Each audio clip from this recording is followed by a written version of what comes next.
Nestled among the pine-covered hills of Vermont, the town of Havenwood is where time seems to slow. Winding gravel roads lead through rows of old maple trees, their leaves shifting colors with the seasons, from the lush green of summer to the fiery orange and crimson of autumn, like silent flames dancing in the breeze. The town's charm lies in its age-old houses with mossy roofs and wooden balconies that always welcome the sun, homes that have held generations together. At the southern edge of this tranquil painting stands a cream-colored two-story house with a wraparound porch draped in ivy and carrying the gentle scent of lavender on the wind. It is the home of Margaret Thompson, a widow in her 70s who has lived alone since the passing of her husband. Robert Thompson had been a high school literature teacher, a man with smiling eyes and a warm, steady voice. He and Margaret shared over 40 quiet but fulfilling years of marriage. They never had children, but their love was whole, deep, enduring, and enough to make the rest of the world irrelevant.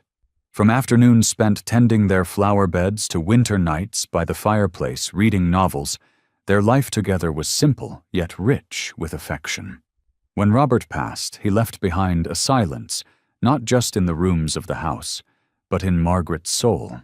A silence shaped by the absence of the one who had held half her heart. Into that silence, Bailey arrived, like a small miracle. A golden retriever with a honey-colored coat, kind brown eyes, and a tail that wagged with quiet patience, Bailey entered Margaret's life on a cold winter morning. She met him at the local animal shelter, where the windows were fogged by frost, and her heart felt no less chilled. He had been abandoned after his previous owners moved away, and he'd sat quietly in the corner of his kennel for weeks, showing signs of depression. But in a single glance, his sorrowful eyes meeting hers, tired and dim, they seemed to recognize the same missing piece in each other. Words weren't needed. They simply knew. From that day on, sound returned to the house. The click-clack of Bailey's paws on the hardwood floors, the soft bark each time the mail truck arrived, and the steady rhythm of his breathing as he curled beside her during rainy afternoons brought life back to the space. They built rituals together.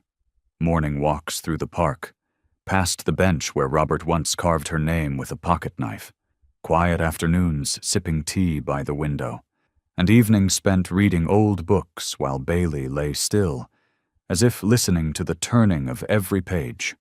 Margaret spoke to him like an old friend, sometimes sharing small complaints, sometimes fond memories, or just the details of the day.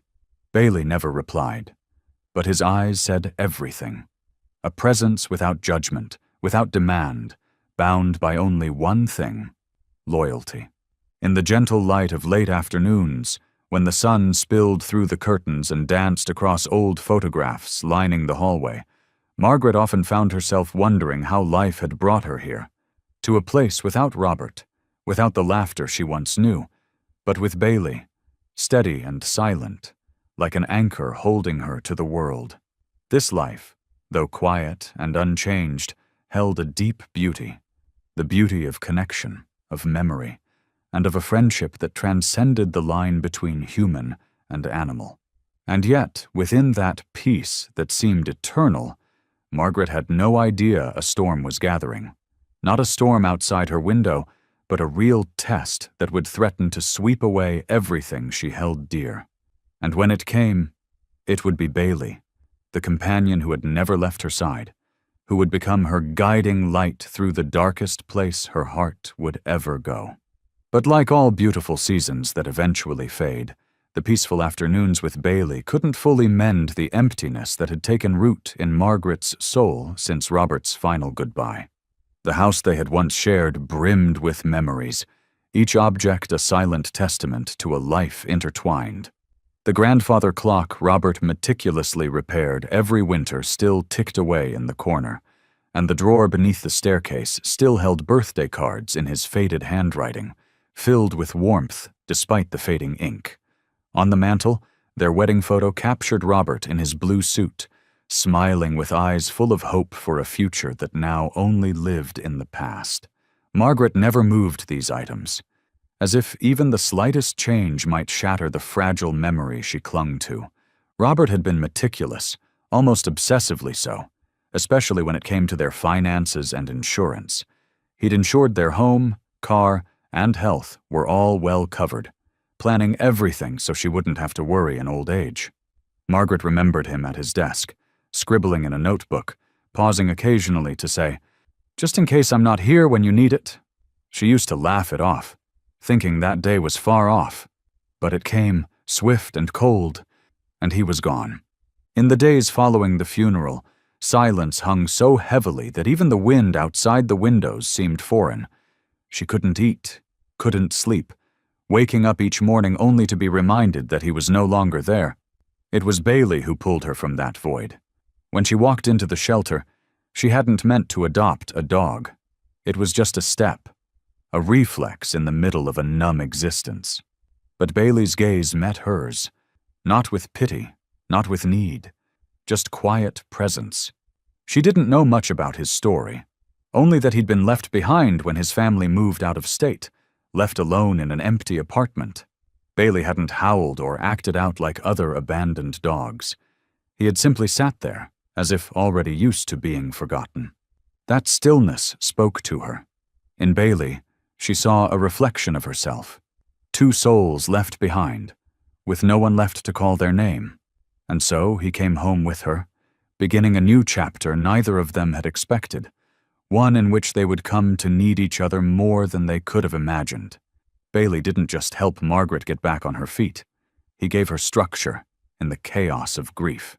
He didn't ask for anything, just stayed by her side, listening without complaint as she sobbed or sat in silence, unaware the tea in her hand had long gone cold. Gradually, he became the heart of the home, the reason she got up in the morning, the rhythm that replaced the guitar music Robert used to play in the corner. But just as it seemed balance had returned, a piece of the past surfaced unexpectedly, carrying with it the quiet tension of calculated intentions. Daniel Brooks, Robert's nephew, had only appeared a few times during long-ago family gatherings. As a child, he'd bounced between relatives, treated more like an inconvenience than kin. As an adult, he studied law and became known for his cold, distant demeanor. Margaret had heard whispers of him being involved in disputes over relatives' estates after their passing, but she never imagined she'd become his next target. Then, on a dreary day, when she was still shaken by a dream of Robert, Daniel showed up at her doorstep, polite smile in place, but his eyes hiding something far more ominous, waiting for the right moment to seep into her seemingly calm life. And so, in the home built on memories and quiet faith in goodness, a crack began to form, one that Bailey, with his rare, almost human sensitivity, may have sensed before Margaret even knew it was there. Though Daniel's presence cast a thin, lingering shadow over days that had once felt purely sunlit, Margaret was still wrapped in a kind of warmth that only life in Havenwood could offer, an invisible blanket reserved for those who had weathered more than their share of storms. Havenwood wasn't large, but it had a heart that could rival any city Margaret had ever visited.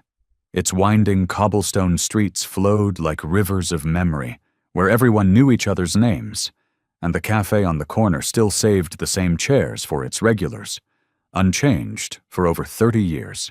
Here, it was customary to leave fresh baked goods at a neighbor's door when they were ill, or a small bouquet on the windowsill during anniversaries of lost spouses, dates no one ever forgot. In Havenwood, kindness didn't need to be taught. It passed from hand to hand, from heart to heart, like a quiet warmth carried on a spring breeze. Of all the relationships Margaret had cherished over the years, none was more steadfast than her friendship with Linda Parker. A few years older than Margaret, Linda had also been widowed long ago, had no children, but somehow carried an endless reservoir of vitality. Her laughter bright, her stories vivid, and her ginger cookies always warm in the cloth bag she never went without. Their friendship had been built on small but enduring gestures, A hand held tight during stormy nights, black and white films watched side by side in comfortable silence, and countless evenings spent together on the porch, where no words were needed, only presence. Linda was the first to notice something off in Daniel's eyes when he visited, the first to gently squeeze Margaret's hand when Bailey suddenly grew tense, and the one who spoke the words that kept Margaret awake all night. Some people only come when the candle is about to burn out, not to light it again, but to gather what melted wax remains. Margaret didn't want to believe it, not yet. She still held on to her habit of trusting in the goodness of others, just as Robert once taught her. Everyone deserves at least one chance. But slowly, Daniel's actions began to trouble her. He didn't ask after her health, didn't offer help with daily life. His interest circled only around assets, documents, and the contingency plans Robert had so carefully put in place. When Margaret told him everything was still intact, Daniel offered to double-check, just to be sure, and suggested bringing her to meet a lawyer he personally knew, someone who could help smooth out the transfer of property, just in case. The way he said, just in case, as if she were already fading, as if what she owned was merely an inheritance waiting to be claimed, made something cold settle in her chest. Amid that unease, Margaret found solace in the rhythms of community life she never abandoned. Every Thursday afternoon, she joined Linda and a few others from the Havenwood Women's Circle in tending to the church garden. Bailey was always there, darting between flower beds, retrieving lost gloves, or stretching out in the shade, keeping a watchful eye on Margaret like a silent sentinel. Margaret treasured those hours with her hands in the soil, feeling the scent of grass, the warmth of sunlight through her sleeves, all quiet reminders that she was still alive, still tethered to this world by invisible but powerful threads. She also remained a faithful attendee of the Havenwood Historical Club, where elders gathered to share stories that would have otherwise been lost to time. Margaret was often more listener than storyteller, but whenever Robert's name came up, a gentle smile would cross her face, even if a mist of memory softened her gaze. Bailey would lie quietly at her feet, his head resting on a pair of old leather shoes Margaret always polished carefully, shoes Robert had gifted her on their 50th wedding anniversary. It was in those peaceful moments, in laughter among friends, the scent of freshly turned earth, the sparkle in children's eyes as they played with Bailey in the park, that Margaret found her quiet strength. All these small things became a kind of armor, soft yet resilient, allowing her to listen more clearly to her instincts. Because when darkness wears the face of family, sometimes it's the faint light of community and the unspoken loyalty of a dog that help the heart stay true to itself. And Bailey, though he could not speak, said it all through his gaze, steadfast, unblinking, and through each silent step he took beside her, guided by a loyalty as pure as it was unshakable. His instincts were born of a soul untouched by betrayal. That early winter, the air in Havenwood grew heavy, not with peace, but with a strange stillness, the kind that settles before something stirs behind frosted windows. In Margaret's ivy-covered home, everything still moved in its familiar rhythm. Morning tea, afternoon reading, the click of knitting needles interrupted now and then by Bailey's cheerful bark when she opened the cookie drawer. But beneath those quiet rituals, something had shifted. Something small, subtle, almost invisible, except to Bailey, who had never missed a beat in their life's quiet tempo. He began to act differently. At night, instead of sleeping soundly at the foot of her bed, he would wake suddenly, ears perked, eyes locked toward the living room, as if something moved behind the silent walls. He barked, short, sharp bursts, not frantic but alert, and began circling the fireplace, nose to the bricks, sniffing as if he were searching for something hidden. At first, Margaret dismissed it. Dogs were sensitive to air pressure, to cold fronts, to scents on the wind. But when it happened again and again, her unease grew. Bailey no longer lounged in the evenings. Instead, he lay between her and the fireplace, a quiet guard stationed where no threat should exist. Then, one morning, while looking for a notepad to schedule a follow-up doctor's appointment, Margaret found an envelope wedged among advertisements and utility bills by the kitchen. It was from the Vermont Chimney Services, reminding her to schedule a maintenance check. Now nearly 8 months overdue. Her heart sank. She distinctly remembered calling them weeks earlier, even jotting the appointment into her little notebook. But the page was gone. At first, she thought she'd torn it out by mistake, until a memory flashed through the fog. Daniel had held the notebook once, offering to tidy up the paperwork. She hadn't questioned it then. Why would she suspect her husband's nephew? But now, doubt slipped into the cracks of trust. Margaret remembered Daniel entering the kitchen while she was resting, saying he'd heard a faint smoky smell and would check the vents. Days later, Bailey began his nighttime barking, and a strange, burnt odor lingered near the hearth. Subtle, like old ash buried deep in the bricks. But to Bailey, it was unmistakable. He sniffed it out with increasing urgency, even pawed gently at the hearth one night before turning to Margaret with a gaze that held both warning and plea. Now fear began to settle, not just about the fireplace, but about something deeper, more insidious. Had something been set in motion while she'd looked the other way? Had age and grief made her too quick to trust? She recalled Linda's worried look, the squeeze of her hand when Margaret mentioned Daniel helping with paperwork, and Bailey's sudden shift, how he positioned himself like a living shield, watching every corner. In those quiet, tea-scented evenings, in the soft glow of lamplight against wooden floors, Margaret began to sense a script being written without her knowledge, and she had somehow become its unwitting lead. Then, on a stormy night, as rain lashed against the porch, Bailey barked again. This time it wasn't brief. It was loud, persistent, and anxious. He darted between the door and the living room, then back again, clearly urging her to follow. Slowly, she stepped into the room. The fire still danced behind the glass, seemingly normal. But Bailey didn't relax.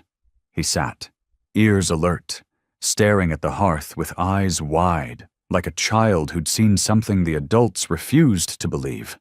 And in that moment, Margaret understood something profound.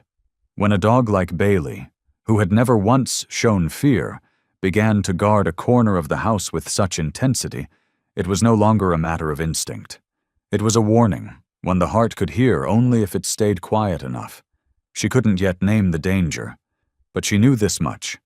She had to be more alert than ever, because what was stirring behind those brick walls might be the beginning of a night neither of them was prepared for.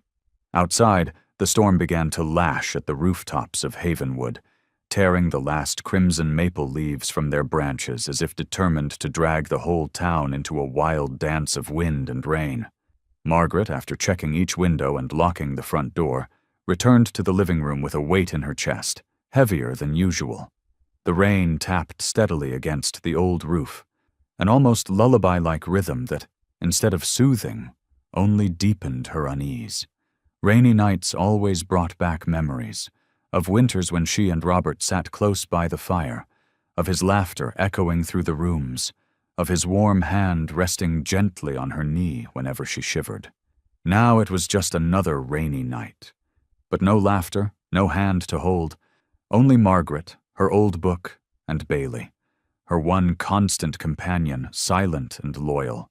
Bailey lay on the rug in front of the fireplace, his golden body rising and falling with calm breaths.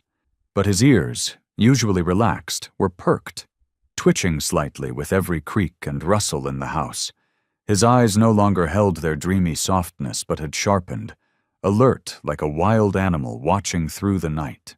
Margaret tried to read, but she could feel Bailey's stare fixed firmly on the fireplace. He didn't bark, didn't whimper, just tensed his body as if waiting for something to emerge from the glowing bricks.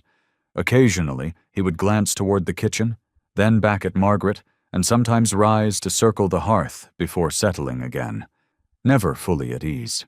Margaret tried to focus on the words on the page, but they no longer made sense. Each turn of the page felt like wind brushing across a mind that wouldn't settle. The restlessness grew, not just from Bailey's behavior, but from the thickening air in the room. The fire, usually soft and steady, now burned unevenly, flaring suddenly with small popping sounds. And then she caught it. A different kind of smoke. Not the warm, comforting scent of pine wood, but the bitter smell of fabric burning, of something silently being consumed. Her head swam, not only from the smoke, but from the sharp sting of fear breaking through her calm. That was when Bailey shot to his feet. He barked, loud and firm, a sudden commanding warning. Margaret, startled, looked up and saw it. A thin, nearly invisible trail of smoke slipped from the edge of the fireplace, curling up toward the ceiling like a dark hand creeping into the corners of the room. She jumped to her feet, her heart pounding as if her body had recognized the danger before her mind could catch up. But it wasn't just the smoke that chilled her. It was the memory. Robert, always cautious, had warned her often that the chimney system was delicate, that a single blockage could start a fire. The letter she had received but never followed up on. The missing note from her planner, Daniel, and his strangely timed offers to help out. Margaret stared into the flickering fire, now flaring wildly as if mocking her trust. And in that moment, she understood. This wasn't an accident. This was something nurtured by neglect, by misplaced faith, and maybe, just maybe, by a hand that had stepped back to let a mistake happen.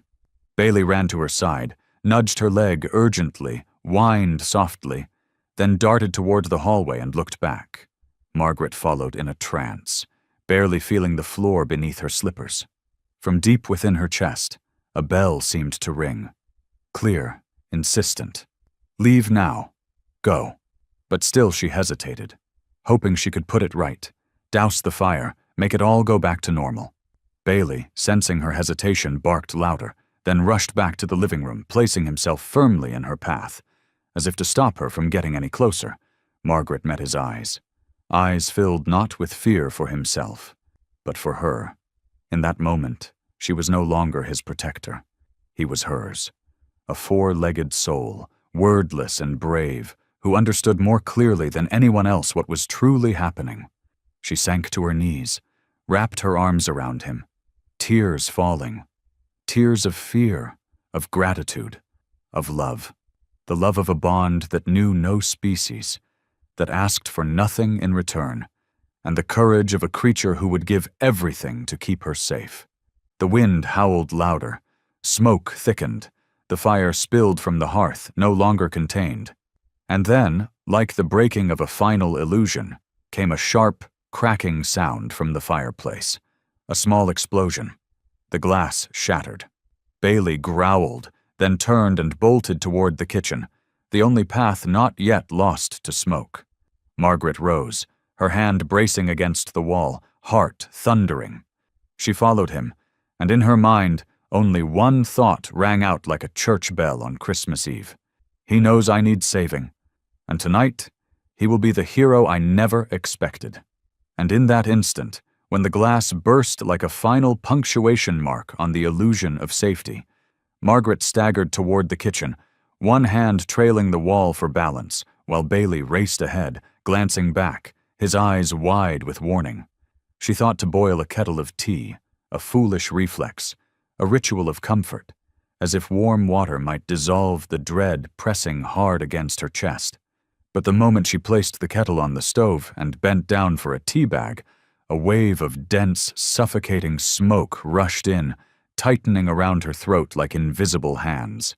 She turned, and what she saw made her heart nearly stop. From the narrow gap in the door to the living room, smoke billowed, thick and black, swallowing everything. The golden light of the fire was gone, replaced by the dull, choking gray of destruction. The room looked like a ghost, its corners lost to ash, its warmth consumed. Margaret stumbled toward it, fingers gripping the doorframe, heart pounding against her ribs. And then she saw it. The old wool rug beneath the fireplace, now engulfed in flames, fire spreading across it like a wound, growing wider with each breath the house took. Embers, likely from a blocked flue or perhaps from a tampered grate, had jumped out and kissed the edge of the rug, and from there the flames were gifted their chance. The fire had already reached the curtains, now licking the sides of the armchair where she had sat just minutes before. She screamed, frozen by terror. "Bailey, Bailey, where are you?" There was no answer. Only the crackling of fire, the whipping of curtains turning to ash, the wind outside feeding the inferno inside. Margaret took one step in and began coughing violently, her throat raw, her lungs burning, her eyes blurred with tears, smoke or sorrow, she couldn't tell. She called again, more desperate now, nearly pleading. "Bailey, please, answer me!" Still no sound, only fire. A thought pierced through the chaos. Had Bailey escaped? Was he trapped? Hurt? The image of him, alone, afraid, injured, was unbearable. Her knees buckled. She dropped to the floor, crawling toward the source of air, shallow and scarce. She couldn't turn back. She couldn't give up. Without Bailey, life was unthinkable. He wasn't just her dog. He was the heartbeat that replaced Robert's, the anchor that had pulled her back from grief's edge, the only soul who had kept her warm in a life growing steadily colder. Outside, in the darkness beyond the walls, Daniel stood beneath his porch, watching the glow of flames reflect in the night sky. He had been observing the house for nights now, caught in a strange turmoil, fear of being discovered, and something more dangerous, regret. He hadn't set the fire, not directly, but he knew he had helped it become possible. By canceling the chimney maintenance, by tearing out the reminders, by staying silent while a dangerous story quietly wrote itself. And now, the fire, its terrible beauty, burned in his eyes like an accusation, a memory he would never erase. Inside the smoke and chaos, Margaret was still searching, still calling out Bailey's name as if it were her last breath, unaware that he was near, so near, and about to do something no one, not even she, could have seen coming. In the moment when Margaret's breath grew faint, when darkness pressed in from the corners of her eyes, and even the crackling of the fire faded like a sorrowful tune turned down low, Bailey appeared, emerging through thick smoke and the fierce red glow of the flames. He did not come as a panicked animal looking for escape, but as a warrior born of ash, his eyes alight with clarity, his spirit unwavering. He rushed to her side with instinct and devotion, no hesitation, no fear, no second thought. Seeing Margaret crawling weakly across the floor, one hand covering her mouth as she coughed violently, the other clawing the air in desperation, Bailey let out a short, urgent whine. Then he clamped his jaws gently but firmly around her thick woolen sleeve, tight enough to hold, soft enough not to harm. Margaret, half delirious, didn't understand at first. All she felt was something pulling her backward, each tug painful but oddly hopeful. Through smoke and tears, her fading eyes squinted to make sense of the shape before her, and when she recognized Bailey, his fur coated in ash, ears drooping from the smoke, but eyes still steady and full of purpose, her heart cracked open with emotion. "Bailey, is that you?" she whispered, though she wasn't sure if the words left her lips or only echoed inside her heart. But Bailey knew. He always did, and he kept pulling inch by inch away from the deadly grip of the fire swallowing the room. The space was now a blur of smoke. Margaret could no longer tell ceiling from floor or where the wedding photo once hung. Smoke blanketed everything, room and body and thought, making each movement a battle. She coughed violently, her lungs stabbed by invisible needles. Her legs began to go numb. The hem of her nightgown had caught fire and was smoldering, the acrid scent of burning fabric mixing with singed hair making her gag. But Bailey, old as he was, summoned every last ounce of strength to drag her from the burning living room, across the scorched remains of their once familiar carpet, hugging the wall to avoid the spreading flames. One step at a time, determined to the point of heartbreak. At one point, the fire licked so close it scorched his side, But he didn't stop. He let out a muffled whimper, swallowed the pain, and kept going, never loosening his grip on her sleeve. His eyes, red and wet with smoke, never blinked. His legs trembled from exhaustion, but they never gave out. The jaws that once tugged on sticks in the garden or carried ropes during playtime now served as a lifeline. Pulling the one he loved most from the jaws of death, Margaret could feel every tug, every yank, a rhythm of survival. Each second he bought her was a victory. The house that had once held a lifetime of memories, Robert's guitar, gentle dinners, laughter echoing in spring, was now breaking apart, the timber crying out as flames devoured it all. And within that destruction, Bailey did more than save Margaret's life. He reignited the part of her that had died with Robert, the part she'd believed was gone forever, not from fire, but from love. Outside, fire truck sirens finally wailed in the distance, red lights flashing across the battered trees and smoke-thick air. But no one yet knew that inside the burning house, a dog was leading a woman who had walked nearly all her life back toward the light. Not with maps, not with shouts, but with the steady compass of a loyal heart. And when the front door finally burst open under the pressure of heat, and the smoke parted just enough to let in the cold winter air, Bailey, his paws bloody, his fur scorched, gave one final pull, guiding Margaret out into the night before collapsing beside her, panting hard, eyes locked on hers with unyielding focus. It wasn't just a rescue. It was a vow fulfilled, a silent promise made real by every ounce of strength a creature could give. As long as you breathe, I will not stop. And that night, beneath the rain and flashing lights of fire engines closing in, that vow saved a life. With every ounce of loyalty, courage, and unconditional love only a dog could offer the one he loved beyond all else. When the final wooden door burst open under the heat's force, Margaret and Bailey spilled out onto the soaked lawn like souls hurled from the mouth of a burning abyss. They collapsed together, limp and broken in the moonlight, as smoke billowed around them and the moon cast a pale glow through the storm. Margaret fell hard, her head grazing the cold ground, her arms limp, her body trembling uncontrollably with ragged breaths.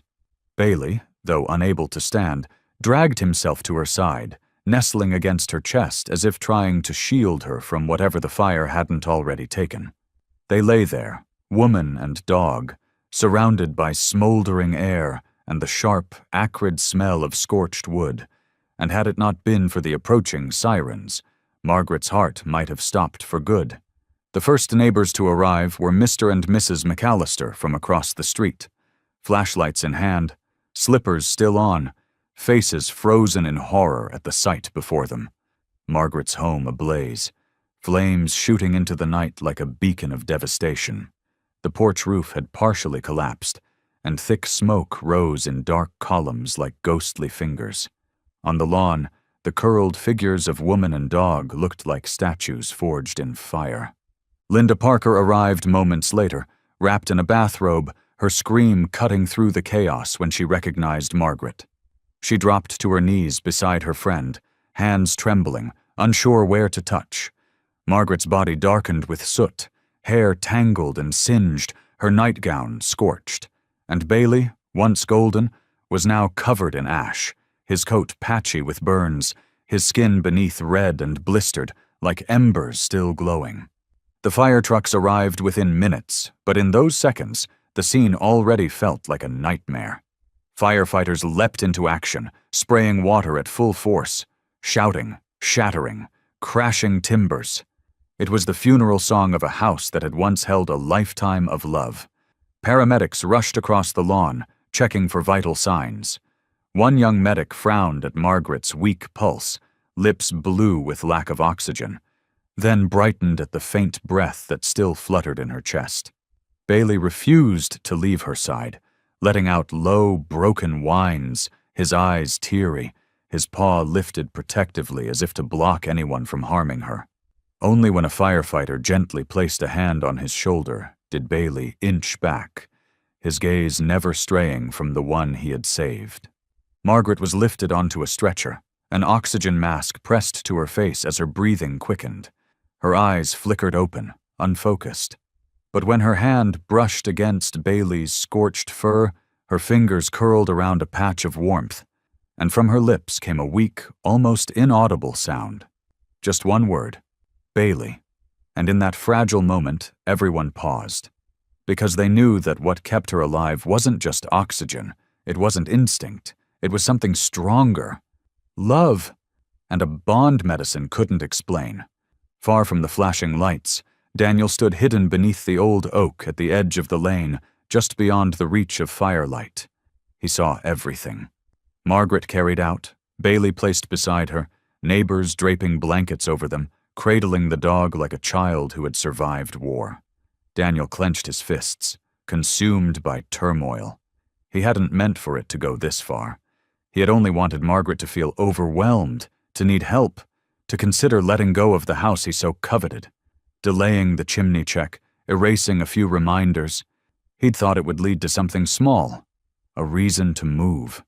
But he hadn't counted on Bailey. He hadn't understood the weight of a dog's love. Now, watching Margaret still breathing, still loved, still protected by someone who would rather die with her than leave her, he felt smaller than ever, alone. Inside the ambulance, as the doors slammed shut and the siren howled into the night, Margaret drew her first deep breath. Her hand still clutched a patch of burnt, smoke-scented fur, and behind her half-closed eyes, two silhouettes lingered, one of the man she had lost, and one of the friend who refused to let her go. As the ambulance disappeared around the bend, its siren echoing through a Havenwood now roused into fearful wakefulness, Margaret's small house continued to burn like a candle flaring brightly one last time before it dies. Firefighters worked tirelessly through the night to control the flames, but by the time the first rays of dawn touched the rooftops, the warm home that had stood for over 4 decades was reduced to smoking rubble. Pale white smoke hovered low, like the final breath of something sacred that had quietly passed away.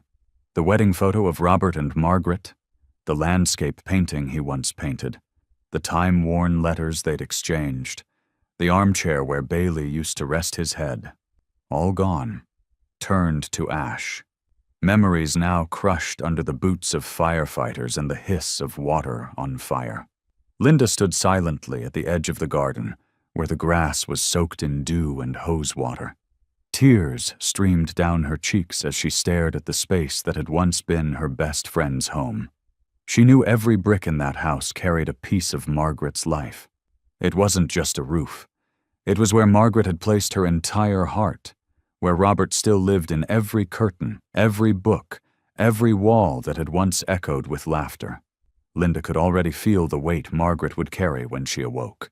Not just the grief of material loss, but the erasure of an entire past, a part of herself. And just as Linda feared, when Margaret awoke the next morning in Havenwood Hospital, with oxygen tubes still nestled against her face and burn marks striping her arms, the first thing she asked wasn't about the house. It wasn't about herself. It was a tear-choked whisper. "Bailey, is he okay?"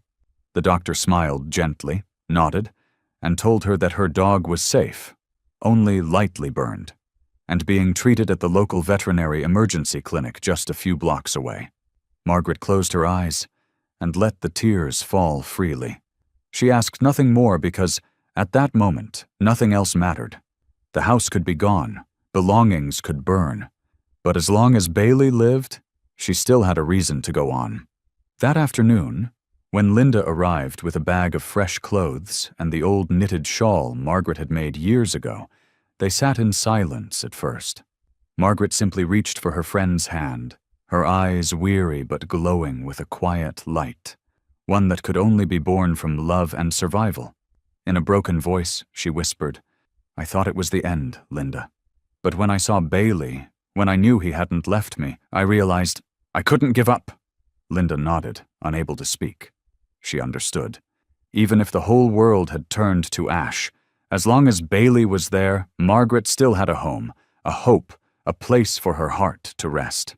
Across town, Daniel sat alone in his car, hands trembling on the steering wheel, unsure if it was from the cold or something deeper.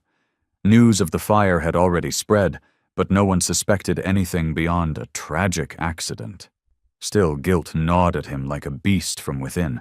He hadn't started the fire, but he hadn't stopped it either. He'd thought she would be weakened, more willing to lean on him, to hand over the land he coveted under the guise of help. But instead, he saw an elderly woman carried from a burning house, still alive, not by the hands of kin, but by a dog. A dog scorched, soot-covered, yet loyal beyond measure. And in that image, Daniel saw something he had never understood. Sometimes it is the smallest, quietest creature that holds together the strongest human hearts.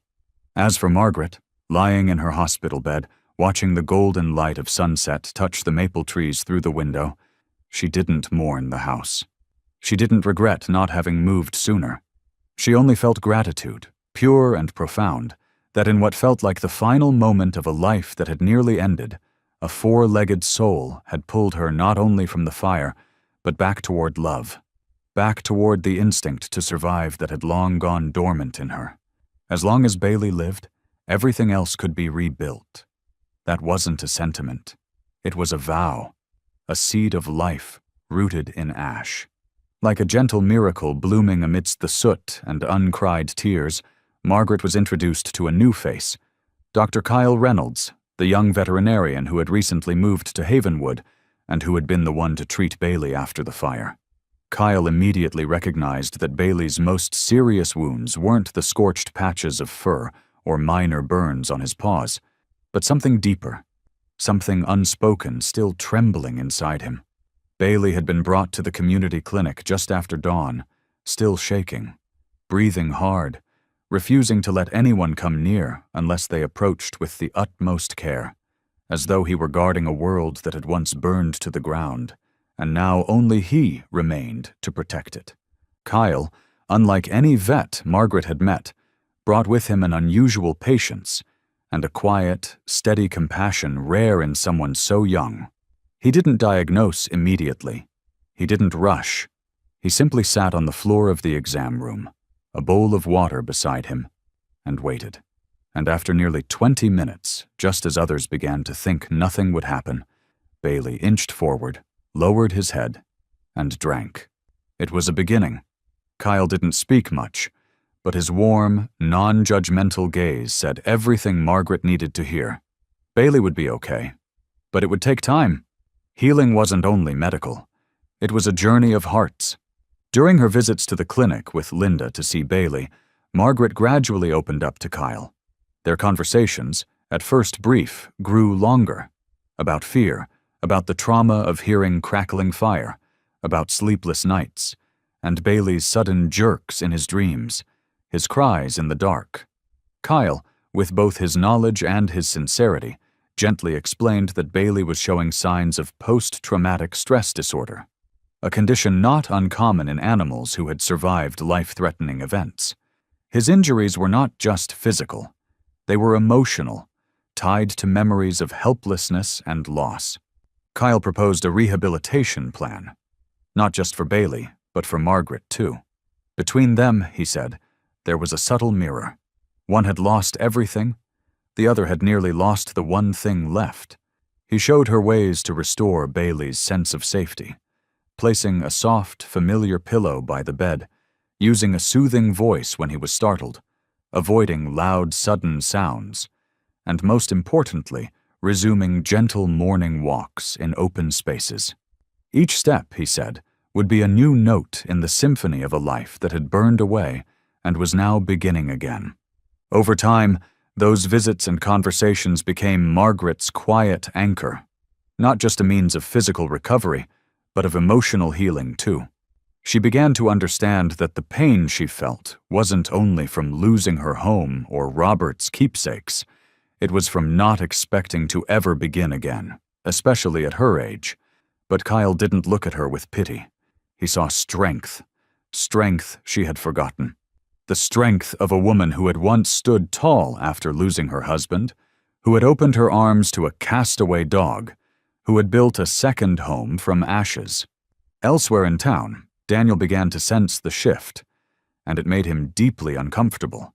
He heard the whispers about the young vet with the golden heart, heard that Margaret was recovering quickly, and most of all, heard Bailey's name being spoken everywhere as a symbol of undying loyalty and hope. Daniel knew then, every second Margaret survived, every time Bailey was mentioned, the town remembered that there are things money cannot buy, hearts that cannot be manipulated. And he realized that whatever fragile trust Margaret once had in him was now being replaced by a bond far stronger, far deeper, and nearly impossible to undo. And for Margaret, on a misty morning sitting by Linda's window, watching Bailey curled on a new cushion, his head resting softly in her palm, while Kyle gently watered the lavender pots on the porch, she found herself thinking, maybe everything had burned, maybe the house was gone, but life had quietly returned, in the gentlest of ways, through the eyes of a young man who listened, and through the steady breath of a dog who had never once let go. In the days following the fire, even as her body still ached and her mind reeled from the nightmare she had survived, Margaret slowly began to reclaim the gentle rhythm of life, one shaped by quiet mornings with Bailey and the rare, genuine care of those around her, especially the ever-patient Dr. Kyle. She believed that, after everything, the worst had passed. The fire had burned itself out, and in its place, the warmth of hope was beginning to return. But one afternoon, as the light faded across the windowsill of Linda's home, where Margaret had been staying, a sleek silver car pulled up across the street. The door opened, and Daniel Brooks stepped out. Polished shoes, neatly pressed wool coat, hair immaculately styled, and a soft brown leather bag in hand. His smile was carefully calibrated, polite enough to seem friendly, but rehearsed enough to make the wary pause. Margaret looked up at the sound of the car. The moment her eyes met his, she knew this was no simple family visit. Daniel introduced himself as the only son of Emma, Margaret's late sister, someone she barely remembered through faded photographs and fragmented childhood memories. He said he lived in Boston, worked in the legal field, and had only just learned of the fire through a distant acquaintance's social media post. His voice was warm, his words chosen with precision, his appearance untouched by fatigue or genuine grief, as if he had stepped off a script with no lines out of place. Bailey didn't bark, but he didn't greet Daniel either. He sat close to Margaret, hackles slightly raised, eyes locked onto the man with quiet intensity. Margaret placed a hand on Bailey's back to calm him, but inside, she felt anything but calm. There was something in Daniel's gaze, the way it swept the room, paused on framed photos, flicked briefly to the bandages on her arms, that didn't feel like concern. Every gesture carried the sheen of calculation, not compassion. His words were about sorrow and support, offering to help with insurance paperwork or legal matters. But the cadence of his voice, the slight drop in tone at rehearsed intervals, chilled her more than soot or smoke ever could. Margaret was not naturally suspicious, but age and loss had sharpened her instincts beyond logic. She remembered clearly the last time she had seen Daniel, just a quiet, pale boy standing at Robert's funeral, eyes fixed on the photo atop the altar, before disappearing from her life for nearly 20 years. And now, when all she had left was Bailey and a burned-down house, Daniel reappeared, offering belated concern without ever acknowledging the lost years, without a single question about why they'd never stayed in touch. Everything was too smooth, too timed, too hollow. She smiled and invited him in for tea, but within her, a wall had already gone up. She listened, observed, and asked small questions, and the entire time, Bailey stayed rooted at her feet, unmoving, eyes speaking a truth his voice never could. Some come not to comfort, but to calculate. And if she wasn't careful, this time the fire wouldn't burn through wood and smoke, but through soft words and family faces. And at that moment, Margaret understood. The real battle didn't end the night her house went up in flames. It was just beginning, dressed in the sweet disguise of family. The blow came like a blade, cold, precise, and aimed at the one place Margaret still believed to be safe, her faith in what Robert had left behind, a belief that some things were untouchable, solid, like the home that had stood strong for over 40 years. But now, after the fire, after the horror and the near-death escape with Bailey, Margaret found herself sitting in Linda's living room, listening to Daniel calmly lay out page after page of printed documents before delivering the final sentence. Her home was no longer insured. He chose a quiet afternoon to break the news, likely calculating that she would be tired, more pliable.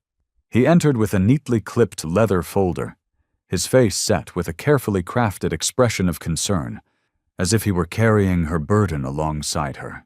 "Aunt Margaret," he began, voice slow and deliberate, "I contacted the insurance company on your behalf, and I'm sorry, but the records show your home policy was canceled 3 months ago due to a missed payment." He paused, tilting his head with a rehearsed regret, waiting for her to crumble. Margaret stared at him, her hand tightening slightly beneath the wool blanket, every blue vein in her fingers standing out like wires, straining to hold steady. "That's not possible," she said, her voice soft but firm. "Robert always paid on time. He set up automatic payments before he passed."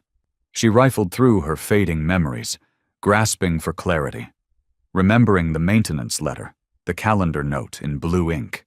But the page, like so much else, was gone. Daniel, anticipating her reaction, slid the document toward her, stamped, signed. "I thought the same," he said with solemn calm. "But the bank shows a payment error. Since no one responded to the warnings, the policy was terminated. No one noticed." At that moment, the room tilted. Margaret didn't cry, didn't shout. She simply sat still, as if something inside her had broken too deeply to make noise.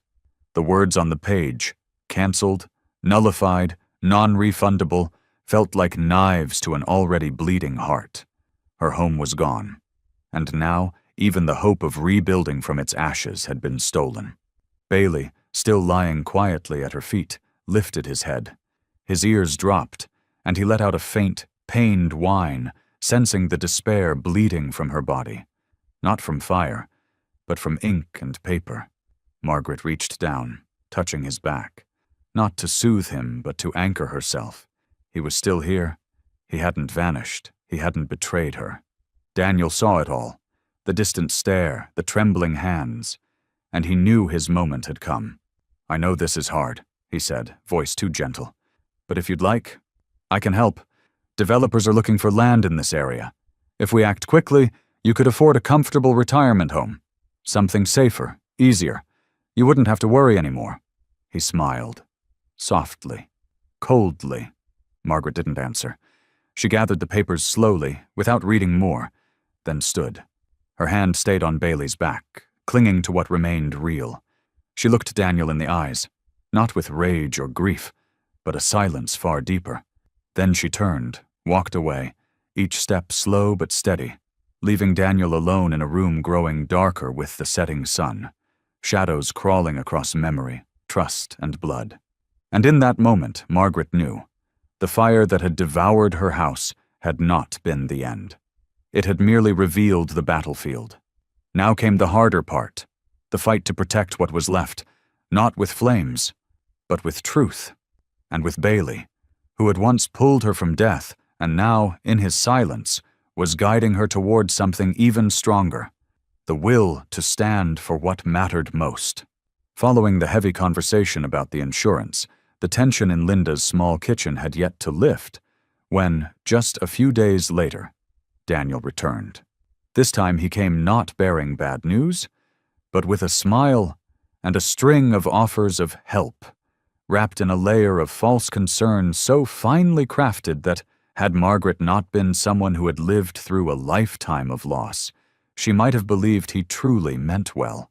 He placed his leather briefcase softly on the table and pulled out glossy brochures of nearby retirement homes. Images of smiling seniors strolling through manicured gardens, well-furnished private rooms, and promises of modern medical care. Every word he spoke was lined with calculated sweetness. After all that's happened, Aunt Margaret, I just don't think this place is ideal for you anymore.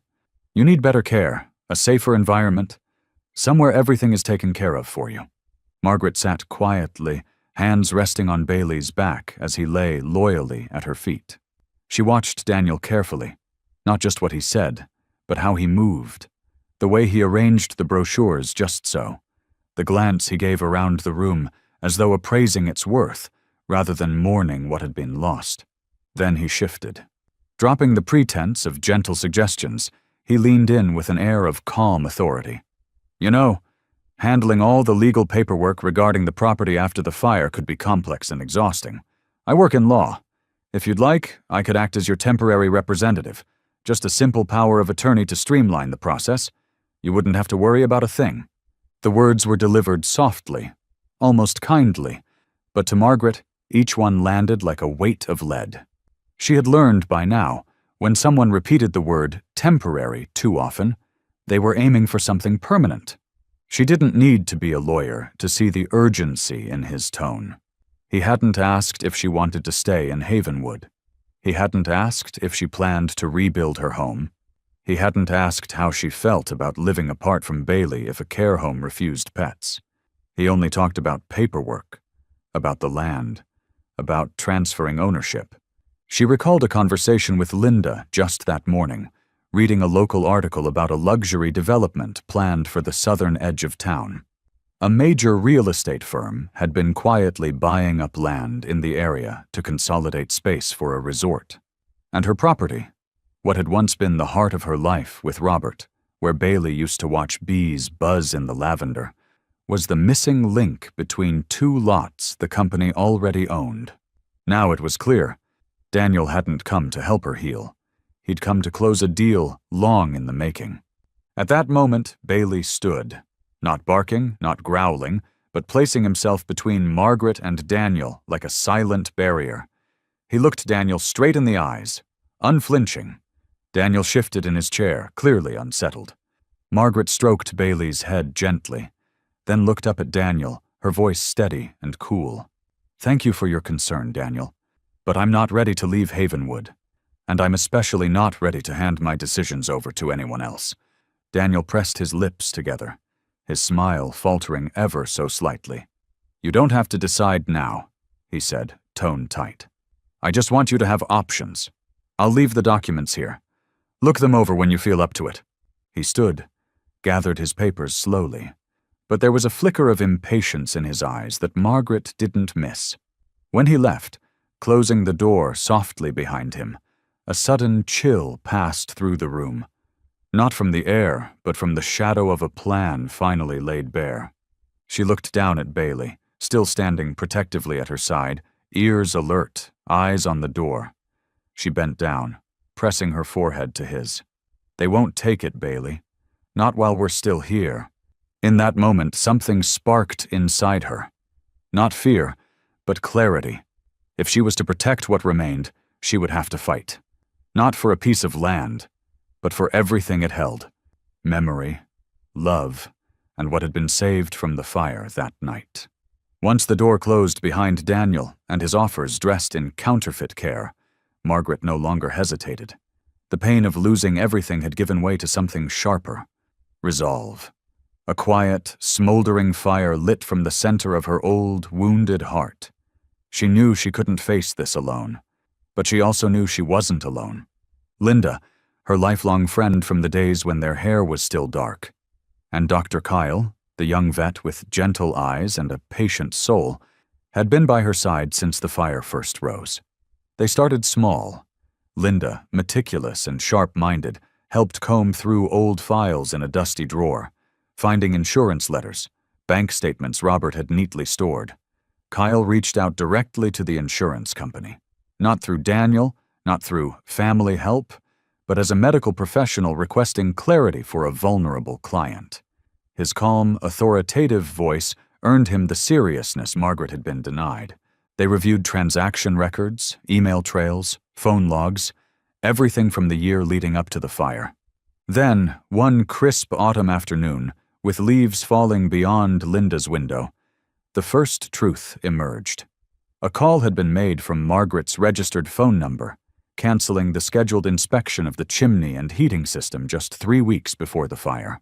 The maintenance company employee logged the caller as her nephew, who said Margaret was unwell.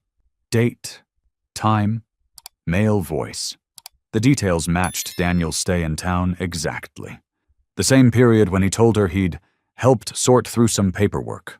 Margaret sat frozen over the report, her hand wrapped around a mug of untouched tea. Not from shock, but from the familiar sting of betrayal. This wasn't just about loss. It was about trust, family, someone she had tried to accept as blood.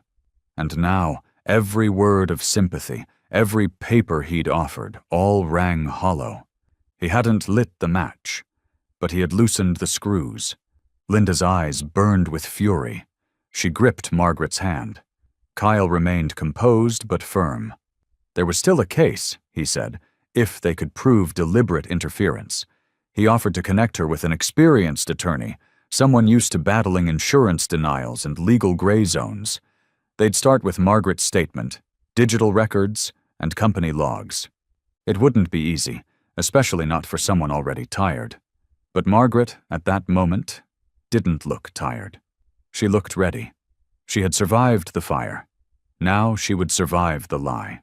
Bailey lay curled by her feet, his head on her leg, eyes closed but ears still raised. Listening. He seemed to understand that this house, this room, this moment, was not just a place of recovery. It was a war room. Margaret stroked his back gently and whispered, "We didn't die in that fire, Bailey. And we won't let anyone steal what's left of us. Not with flames, not with lies."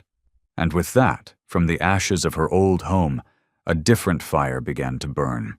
One made not of wood and smoke, but of truth, courage, and a heart that refused to be fooled again. And like a thread unraveling a hidden sequence of events, ever since Margaret and Linda discovered that the canceled furnace inspection call was connected to Daniel, everything began to move in a direction even Daniel hadn't foreseen. Fire Inspector Victor Granger, a tough man with over 2 decades in the fire department before transitioning to arson investigations, showed up in Linda's backyard, a thick file in hand, his black cap pulled low, sharp eyes scanning every detail. He wasn't the kind of man who easily believed in accidents, especially when the fire at Margaret's house came with too many strange signs, an unserviced chimney despite a scheduled appointment, and flames that had started not inside the fireplace, but from the carpet nearby. Victor had been quietly monitoring things since the night of the fire. But now, after Margaret handed over the manipulated phone call, the forged cancellation letter she never signed, and the suspicious timing of her nephew's visit, followed by a rushed attempt to push through a land transfer, he no longer viewed the blaze as simple carelessness. The questions piled up. Who had a motive? Who had access? More urgently, why was the critical safety measure intentionally removed? The deeper Victor dug, the clearer it became. This wasn't misfortune. It smelled of planning. Carelessness was merely a disguise. Daniel's behavior shifted the moment he heard about the renewed investigation. Once the attentive, helpful nephew, he began avoiding Margaret, citing work, then abruptly left town just hours after Victor asked his first questions. But he didn't disappear entirely. A few silent days later, he returned to Havenwood under the radar. This time he didn't visit Margaret. Instead, he dropped a handwritten letter into Linda's mailbox. He gave no real reason for his return, only vaguely stating that certain legal entitlements needed to be clarified, and hinted ominously that delays could seriously affect your aunt's right to the property. Margaret read the letter, and with every word her heart grew cold. The soft tone Daniel once used was gone, replaced by a veiled threat. His emphasis on land rights was a thinly disguised warning. If the situation escalated, she might lose more than just the old land. She might lose her peace, her dignity, and even Bailey. Linda was so furious she nearly called the police. But Margaret stopped her, eyes fixed on the letter. "Not yet," she said. "Let him think we're weak. Once the truth comes out, there'll be nowhere left for him to run." When Victor received the letter and Margaret's report, he simply nodded, stroking his chin in thought. He didn't make promises, but his icy gaze said everything. He wouldn't let this go. With years of experience, he knew that the truth wasn't just buried in ashes or found in testimony. It often lay in what people didn't say, and the more Daniel avoided questions, the more obvious it became that he was hiding something. During this time, Bailey grew unusually alert. He reacted sharply to the sound of car engines outside and once barked furiously at the lingering scent left on Daniel's letter. Margaret didn't need legal proof to understand. Bailey had felt it. A dog who once ran through fire for her couldn't be fooled by polished words or stamped paper. That's why, more than ever, she knew this fight wasn't just about reclaiming a piece of land. It was about defending something sacred, justice for what was lost but should never be forgotten. As Victor requested access to local traffic camera footage from the day of the fire, and Linda worked with a lawyer to verify the forged documents, Margaret sat quietly by her window, watching Bailey lie peacefully in the afternoon sun. Autumn winds stirred the maples, carrying the scent of damp earth and fallen leaves. But in that breeze, she no longer felt cold. For the first time since the fire, she held on to something solid, certainty that the truth was rising from the ashes, and the fire, though it had stolen much, would never steal what was rightfully hers, not while she and Bailey still stood their ground.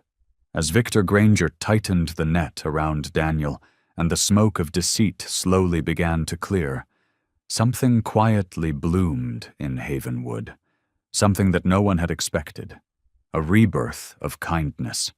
The small town, where every corner, tree, and brick wall held memories of Margaret and Robert over the past 40 years, didn't turn away from her loss. Instead, the fire that had brought only pain at first now awakened something beautiful. The town remembered her, and it would not let her walk alone through the final stretch of life.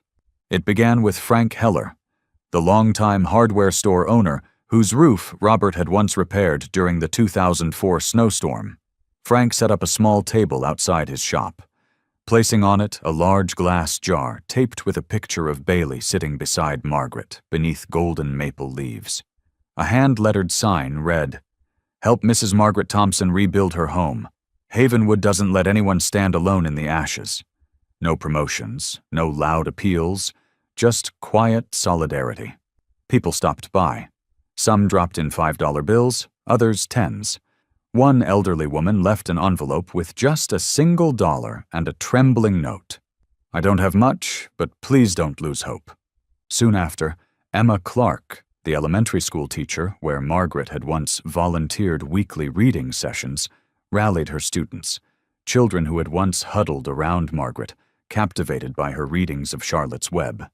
They organized a Hope Fair on the school lawn, bake sales, lemonade stands, a drawing contest, and a photo booth featuring Margaret and Bailey. These kids had grown up with her stories, and now, using their lunch money, they wanted to help her begin a new chapter. One filled with love, not smoke. One little girl even donated her favorite teddy bear, with a note for the teacher. "I can't build a house, but I hope she sleeps well with this bear." And it wasn't just Havenwood residents. People who had long since moved away began sending in small donations to a fund Linda had set up.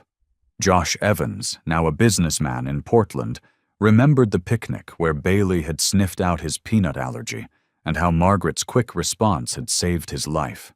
He sent a generous contribution with the message, "If not for her, I wouldn't be here to write this. This is a debt I never forgot." The gifts kept coming. Small, heartfelt. Miriam's Bakery offered weekly cookies. Saul's used bookstore hosted an acoustic music night to raise funds.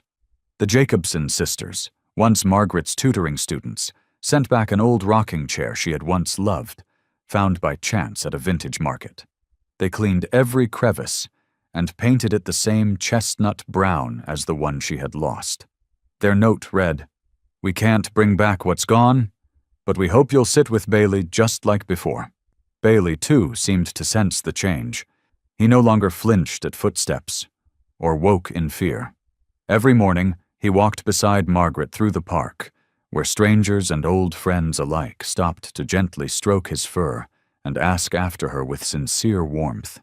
He started wagging his tail again, his eyes glowing in the golden light of fall, as if he knew something was growing from the ashes, something deeper, the rebirth of trust.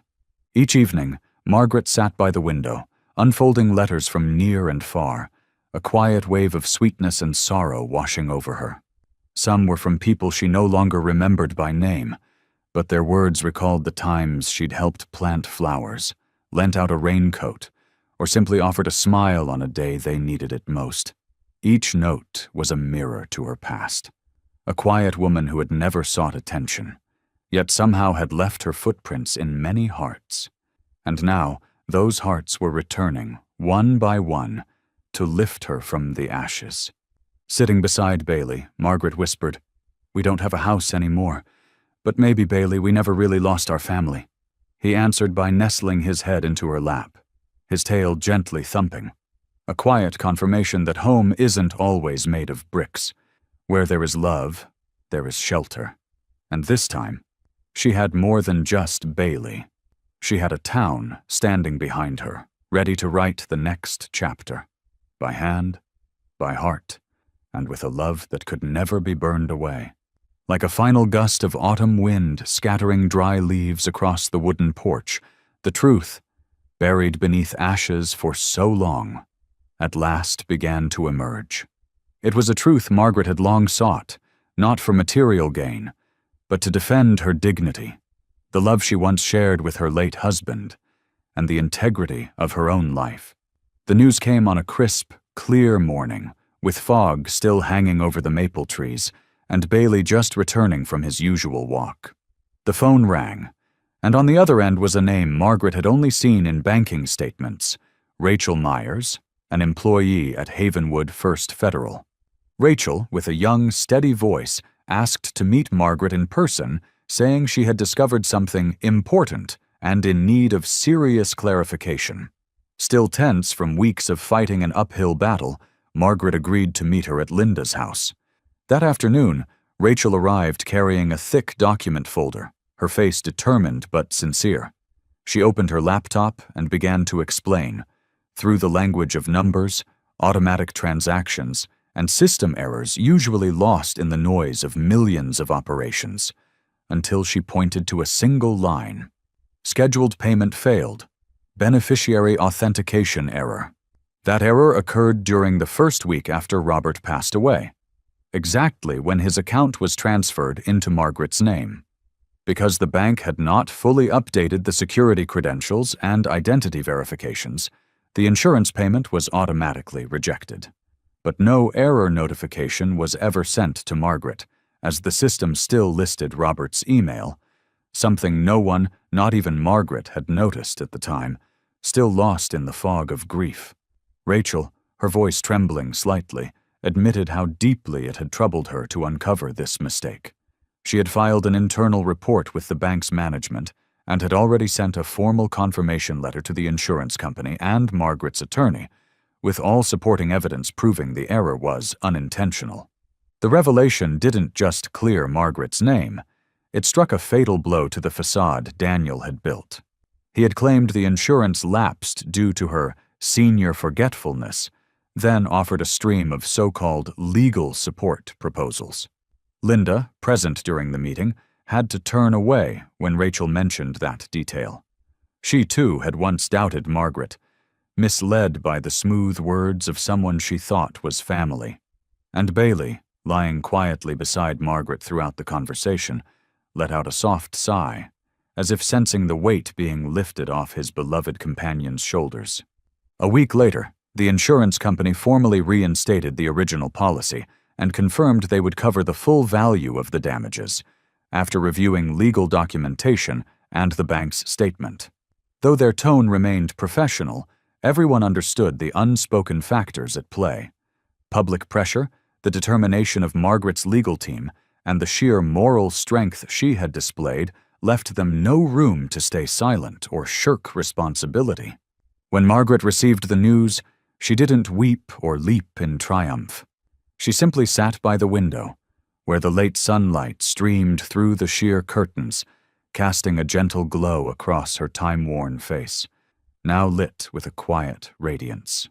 She placed her hand on Bailey's head, running her fingers through his soft fur, and whispered, as though speaking to Robert far away, "We weren't wrong, Rob. I kept my word. And maybe what we built from love, from hard work and honesty, isn't so easily burned after all, is it?" Linda embraced her from behind, tears falling. But they were tears of pride. Kyle, upon hearing the news from the attorney's office, simply smiled, placing a hand on Margaret's shoulder. "I don't think anyone could have stood strong the way you have," he said. "I only helped a little. But you held onto the fire in your heart." Margaret didn't reply. She just nodded because she knew this battle was never about proving herself to the world. It was about holding on to her own belief in kindness, in truth, and in the love of a dog who had pulled her from the flames not just with his teeth, but with his unconditional loyalty. As for Daniel, the mounting evidence of his interference in the cancelled furnace inspection and his lies in front of lawyers left him no room to hide. Margaret's legal team was now working with the insurance company to request a formal investigation into his actions, which could potentially amount to civil, and possibly criminal, liability for endangering safety. Daniel hadn't yet been charged, but the image of the grateful nephew had vanished, replaced by the truth. A man whom Havenwood would remember as a warning about greed and betrayal disguised as care. Margaret knew that not all endings are perfectly just, but she also understood that sometimes what we need most isn't a flawless outcome, but a second chance, to start again on scorched ground, held steady by the hands of a community that never let her fall. And as she rose and walked Bailey out onto the porch, the autumn wind whispering through the maples, she knew. This time, every brick would be laid with gratitude.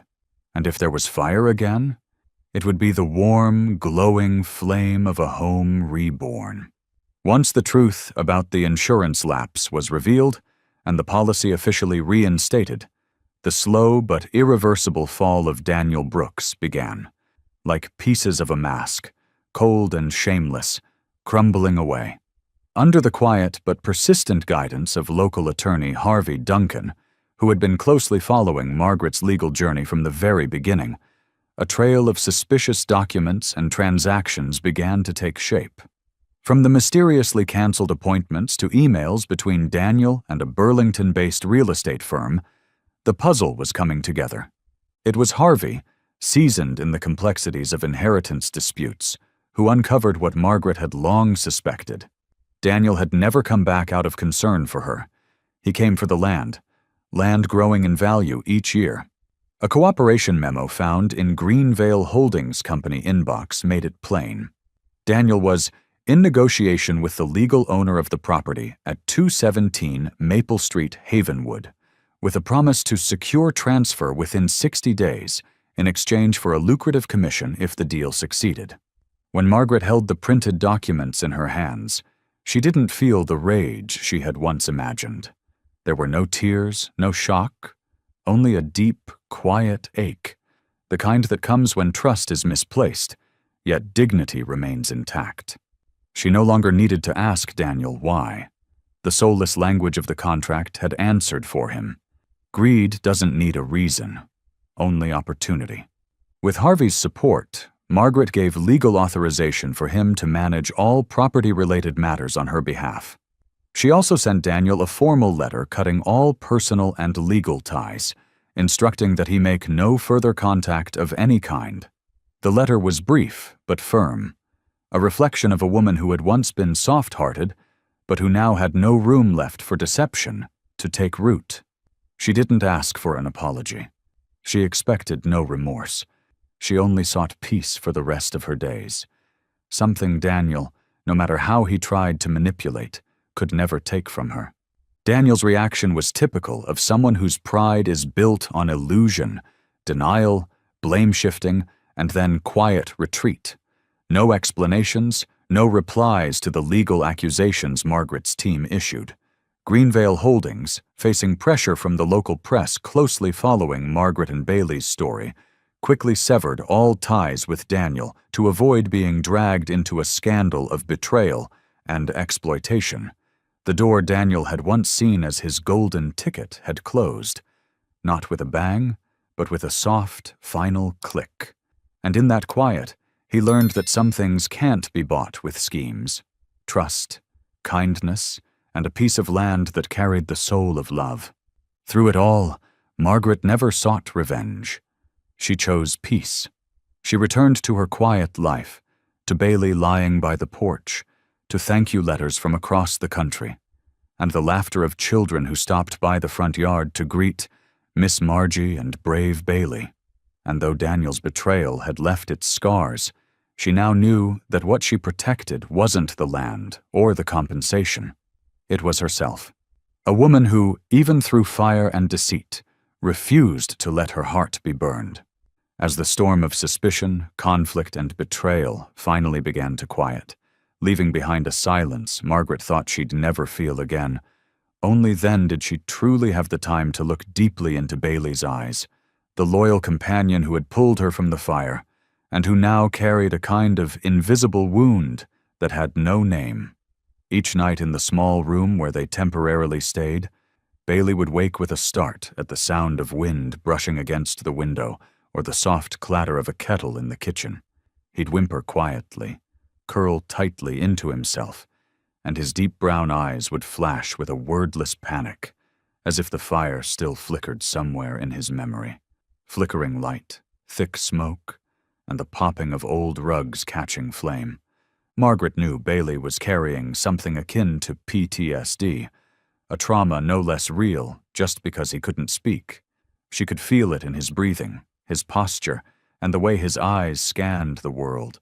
Walks were no longer the joyful outings they used to be.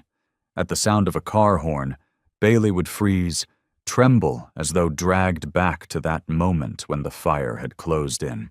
Loud noises, from construction tools or hammering, sent him cowering against her leg, panting, eyes darting in search of an escape that no longer existed. Watching him suffer in silence pulled at Margaret's heart. She understood now that she owed Bailey more than a warm meal or a grateful pat. She owed him a path to healing, a chance to live free from the weight of memory. So she reached out to Dr. Kyle Reynolds, the young veterinarian who had stood by them from the beginning and who was the first to recognize the pain behind Bailey's quiet eyes. Dr. Kyle didn't prescribe complicated treatments or expensive medications. Instead, he began with gentle, meaningful steps, creating a safe space where Bailey could breathe without being overwhelmed by memory. He taught Margaret how to use calming, natural sounds, like babbling brooks or birdsong, to soothe Bailey during sleep. He showed her how to set up a retreat corner at home, a quiet nook with soft blankets, a familiar toy, and one of Margaret's old shirts, its scent offering comfort like a whispered promise of safety. In addition, Dr. Kyle introduced positive reinforcement exercises, using gentle training techniques where every small act of courage earned Bailey praise, a loving touch, or a favorite treat. Each time Bailey endured a loud noise without flinching, each moment he stayed near the firelight of the stove without backing away, was a quiet victory, a step forward on the long, slow path of healing. Throughout this journey, Margaret wasn't just the caregiver. She was part of the cure. Her love was the strongest medicine. Each night, she read aloud next to Bailey, her hand resting gently on his back, her voice soft and steady like a lullaby. Some nights, he still woke in fear, but then curled into her arms, his breathing slowing, the terror slowly replaced by a sense of safety. Some mornings, Margaret found him basking in the sunlight, eyes half closed, not frightened, but at peace, as if some part of the darkness had finally begun to lift. Dr. Kyle watched his progress, with quiet hope. During a routine checkup, he told Margaret, "Bailey is the bravest dog I've ever met. And I think he's still being brave every day. Only now, he's learning how to be at peace." Margaret nodded silently, because she knew healing isn't about forgetting. It's about learning to live, even when memory still lingers. And then one night, with the soft crackle of the winter stove in the background, Bailey lay calmly by her side, breathing evenly. He didn't flinch at the wind. He didn't startle when a branch fell on the roof. Margaret smiled gently, her hand stroking his warm, golden fur. They had come so far together, and there were still more days ahead. But in that moment, in the soft light and the scent of peppermint tea drifting through the room, she felt what mattered most. Bailey was finding his way back to life, slowly, kindly, and with the same courage he'd used to pull her from the fire. As Bailey's healing journey found its rhythm and the nightmares stopped visiting every night, as his eyes no longer shimmered with quiet unease, the new house began to rise. Brick by brick, beam by beam, each one infused with hope, reborn from the ashes of the past. With unwavering support from the Havenwood community, heartfelt small donations, and the help of an anonymous benefactor, someone who had read about Margaret and Bailey's story in the local paper and quietly funded the foundation. The rebuilding wasn't about what was lost, but about what was blossoming from kindness. The house wasn't grand, nor was it designed to impress like the mansions cropping up on the outskirts of town.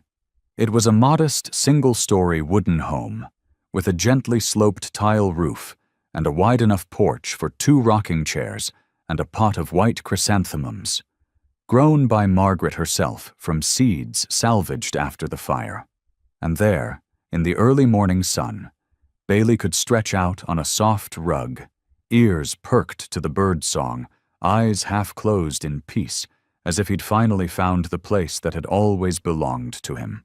This house was built not just with materials, but with empathy.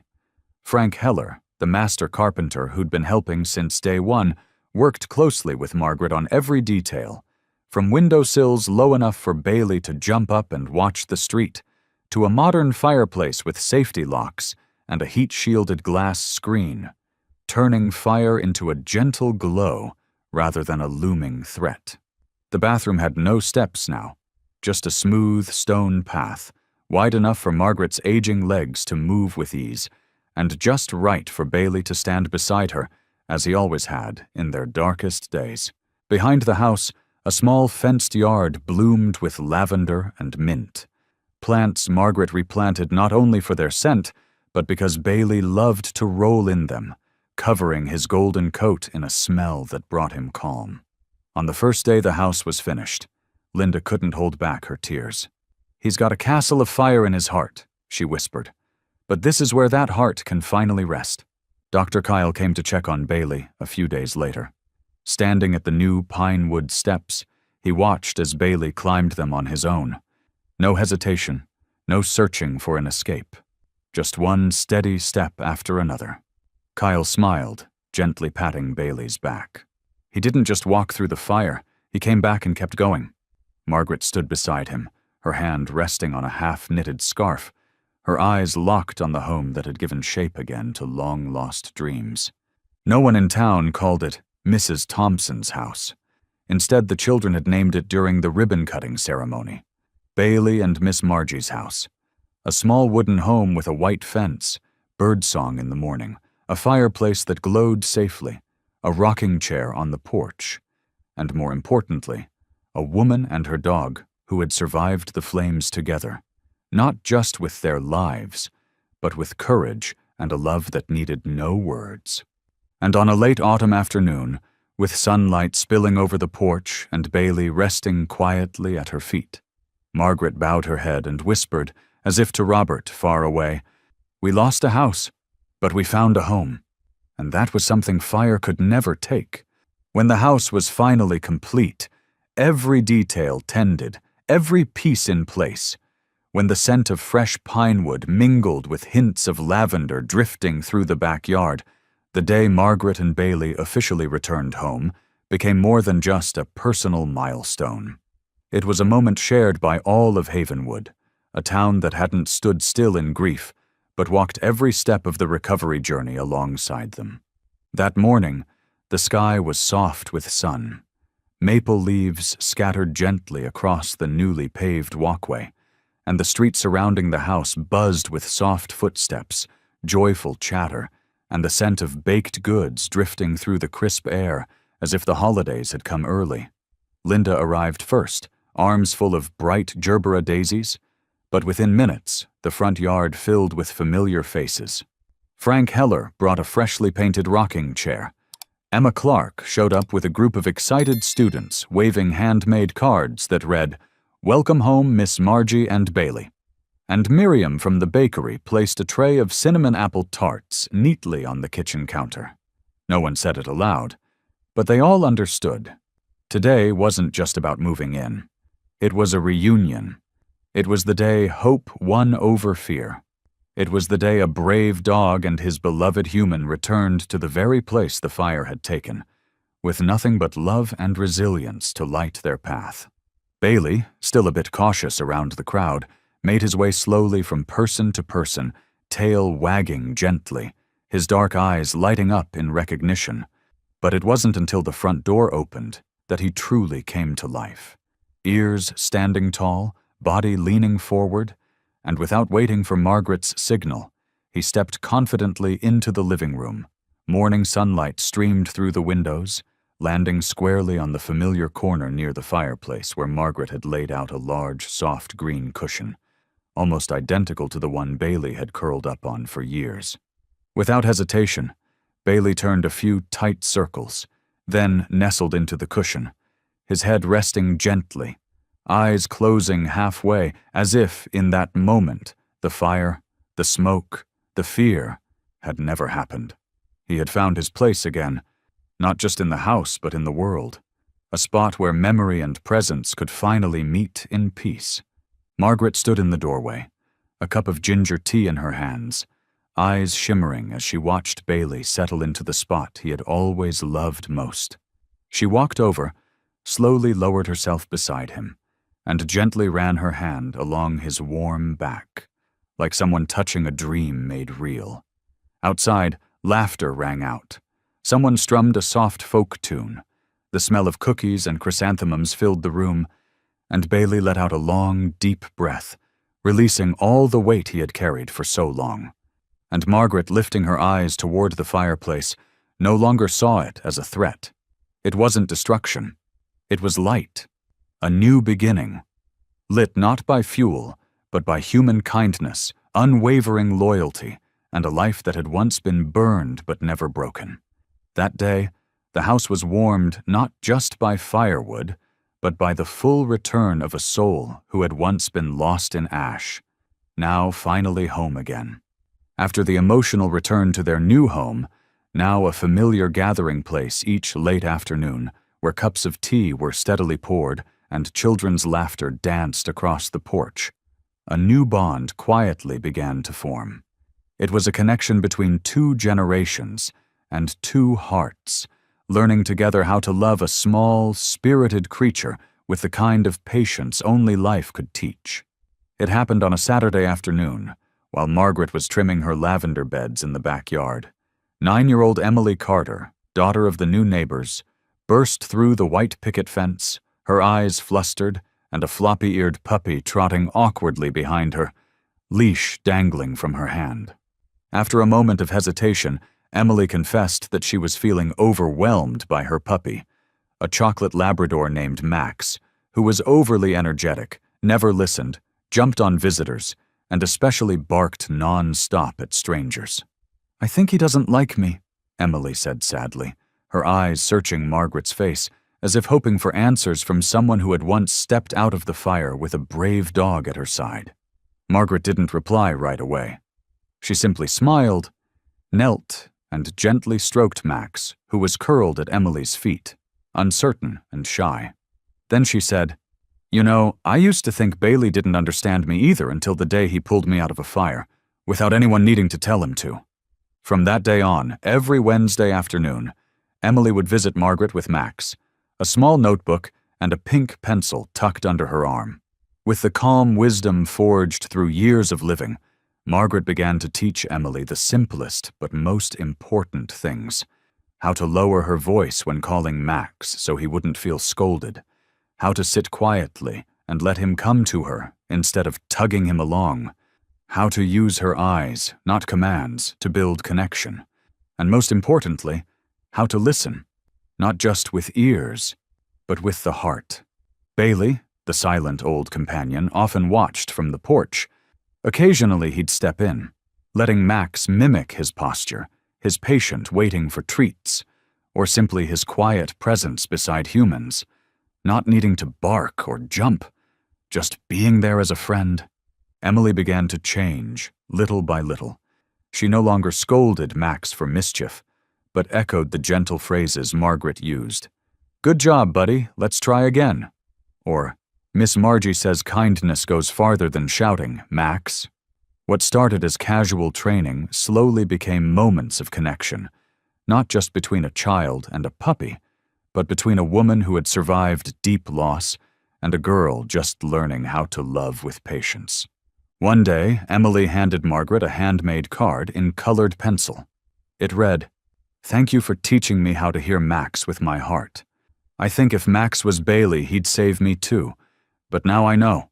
I have to learn how to save Max too, from his loneliness." Margaret's eyes welled up as she read it, and Bailey quietly came to rest his head on her knee, as if confirming that every bit of love given would always find its way back, whether through a lifetime or through the small hand of a child learning to hold a leash for the first time. And so people began to say that Miss Margie wasn't just the woman who was rescued from fire, but someone who helped warm young hearts, not with a fireplace, but with patience, gentleness, and timeless lessons from a dog named Bailey, who once taught her that the greatest miracle isn't surviving, but being able to pass on hope after having lost everything. It was through those gentle afternoons with Emily and Max, sunlight filtering through the porch slats, Bailey resting peacefully on his familiar cushion, that Margaret began to realize the losses she once thought had ended her life were, in fact, the beginning of something deeper, a journey of sharing. Encouragement from friends, letters from strangers across the state who'd heard her story, and the look in Emily's eyes when she walked Max without a struggle. All of it helped Margaret see that what she and Bailey had lived through wasn't just a memory to keep tucked away. It needed to be written, preserved, and passed on to others still navigating their dark places. So, in her modest living room, with an old wooden table and the soft scent of steeping tea, Margaret began to write. Not in haste, not for show, but quietly and sincerely documenting each memory. From the day she adopted Bailey at the rescue center, through the silent years after Robert's death, the night when fire consumed everything, and finally, the long road back. A widow, a loyal dog, and a community that refused to let go. She titled the memoir, "My Home Was Gone, But My Heart Stayed." A name tinged with sorrow, but also laced with hope, just like her life. When the manuscript was complete, she sent it to Paws and Hope, a national animal rescue organization that had once honored Bailey as a hero companion. They not only agreed to publish the book, but also hosted a small launch event at the very rescue center where Bailey had once been adopted, where it all began. That day, Margaret and Bailey sat on a wooden chair in the shelter's small meeting room, surrounded by volunteers, children reading to therapy animals, and seniors in recovery with emotional support dogs. There were no bright lights or news crews, just quiet attention, heartfelt sighs, and a few gentle tears as Margaret read aloud from the opening pages, recounting the moment Bailey found her in thick smoke, gripping her sleeve without instruction, dragging her out of the flames. From then on, Margaret and Bailey became regular guests at community talks, from senior centers where she shared how Bailey helped her through grief after Robert's death, to training sessions at rescue shelters, where she reminded everyone that a shelter dog doesn't just need a roof, but a heart patient enough to love and strong enough to heal with them. Wherever there was silence from loss, Margaret brought her story. Wherever a frightened dog cowered in the corner of a kennel, Bailey would quietly step forward, a living testament that trust could be rebuilt, even if it had once gone up in flames. At the end of every talk, someone would always cry into Margaret's shoulder, a child would ask to pet Bailey, or an elderly couple would ask for a photo, saying, "We never thought we'd meet a real hero dog like this." And every time, Margaret would simply smile and whisper in Bailey's ear, "You didn't just save me from the fire, Bailey. You're saving everyone still trapped in their darkness." Her story was no longer just about one survivor. It had become a quiet light, reaching into darkened rooms where hope needed reigniting, by hands once trembling in smoke, but never once letting go of the paw that led them out. And from those simple pages, from those honest, unpolished conversations, Margaret and Bailey kept going, not to seek praise, but to remind others that love, when carried through fire and tears, can still reach even those who thought they'd never be saved. After those honest sharing sessions at the rescue center, after the grateful glances, the tight embraces, and the whispered thank yous from people who thought they'd lost all faith in themselves or the world, Margaret realized something profound. Though the fire had once taken everything from her, life was now being rewoven with a thread more precious than anything she'd known: meaning. She was no longer just a fire survivor, no longer just a lonely widow with a dog by her side. She had become a living testament to the most extraordinary truth, that a heart untouched by hatred or despair could still be a spark that lights up even the most lost souls. As time went on, she lived more lightly, not because she had forgotten her losses, but because within them she had found herself again. Stronger, softer, more giving. Bailey had fully healed. No longer startled by sirens or flickering lights, he wagged his tail at the sound of Margaret's footsteps, lounged peacefully on the porch each morning, or raced with children in the park every afternoon, as though no fire had ever scorched his body or shadowed his past. And Margaret no longer sought out flames to warm her, for the fireplace in her heart now glowed steadily. Fueled by small but enduring acts of kindness, she and Bailey continued to carry out wherever they went. One autumn afternoon, after the last speaking engagement of the season at the senior center, as red maple leaves floated down around the wooden steps behind her house, Margaret walked slowly beside Bailey, one hand on the leash, the other clutching the third edition of her memoir, now bound in a new cover. On it, a photo of her and Bailey on the porch, both gazing off in the same direction. Overhead, the sunset stretched across the sky, painting rooftops, tree trunks, and every faded memory in gold. No one said a word. There was no music, no dialogue, just the sound of leaves crunching underfoot, a distant wind chime, and the steady pace of two souls who had once fallen, now walking on in perfect peace. When she stopped on the quiet path and turned to Bailey with the softest smile, the depth in her eyes spoke volumes. No words could describe that kind of peace, and anyone who saw her in that moment understood. Margaret hadn't just been saved from the fire that night. She had come back fuller, wiser, because she'd learned the most valuable lesson. Life isn't just about surviving, it's about helping others rise too. And now, in that gentle golden hour, she no longer feared the dark nor mourned what had been lost, because from that point on, every step she took would be a new chapter, not to be written, just to be lived. The final shot closes on a still image, Margaret and Bailey walking beneath the sunset. The book, My Home, was gone, but my heart stayed in her hand, and a smile on her lips as soft as the breeze, the smile of someone who has finally come home, not just to a house, but to her heart. Margaret and Bailey's story isn't just about surviving a fire. It's a moving testament to the rebirth of the human spirit, the unspoken bond between humans and animals, and the truth that even when we've lost everything, as long as love remains, we still have a home. From a pain that once seemed impossible to rise from, they wrote a new chapter together, one filled with hope, and they continued to share that light with others, still searching for a way out of their darkness. What about you? Has a four-legged friend ever changed your life? We'd love to hear your story in the comments. If this story touched you, don't forget to share with someone who needs a spark of hope, and subscribe for more real journeys of love, life, and loyalty. Thank you for walking with Margaret and Bailey.